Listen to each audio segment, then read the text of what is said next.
मान्यवर, देश के प्रधानमंत्री जी ने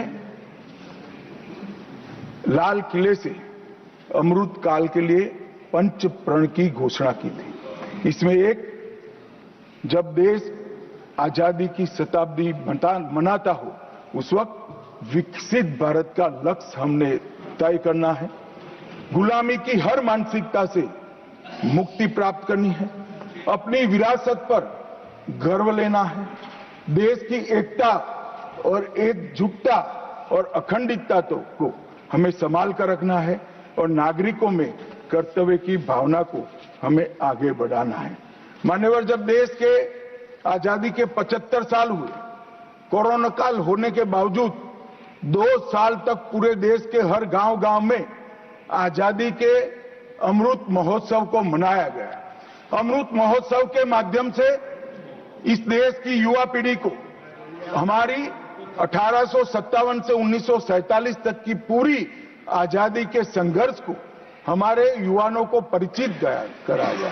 कई नामी, कई अनामी, जिनके नाम भी इतिहास में दर्ज नहीं हुए, ऐसे स्वतंत्रता संग्राम के नायकों को ढूंढकर उनके स्मारक बनाए गए। देश भर में कई कार्यक्रम हुए और देशभक्ति का एक नया ज्वार खड़ा करने का प्रयास आजादी के बाद पहली बार 75 साल जब मनाए गए तब हुआ। और वहां से अटके नहीं, माननीय प्रधानमंत्री जी ने अमृत काल का विचार रखा। आजाद हुए तब से 75 साल जितनी भी सरकारें आई, अच्छा काम किया। सबने देश को बहुत आगे बढ़ाया है। हमने हमारे लोकतंत्र को पाताल से भी गहरा पहुंचाया है। हमारे लोकतंत्र की जड़ें आज मजबूत हो चुकी है।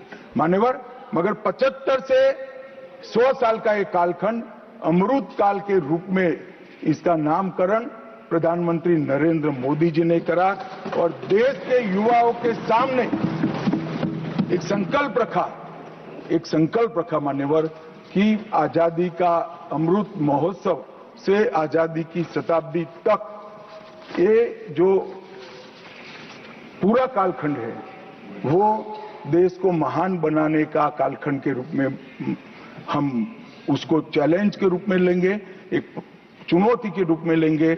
और जब आजादी की शताब्दी मनाई जाएगी, ये देश पूरे विश्व में हर क्षेत्र में नंबर 1 पर होगा।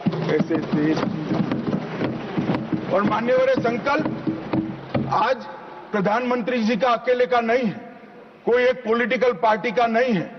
कुछ लोग भले उसको राजनीतिक नारा समझते हो, मगर ये संकल्प 140 करोड़ भारतीयों का संकल्प है और ये पूरा होकर है। और इसीलिए ये दैव योगी ही है कि जब अमृत काल हम मना रहे हैं, तभी वंदे मातरम के 150वां साल आज आया है और फिर से एक बार इसके माध्यम से हम राष्ट्रभक्ति को जगाने का काम करेंगे। मान्यवर, मैंने पहले भी कहा कि वंदे मातरम काल बाह्य कभी नहीं होगा। उसकी रचना हुई तब भी उसकी इतनी ही जरूरत थी जितनी आज है।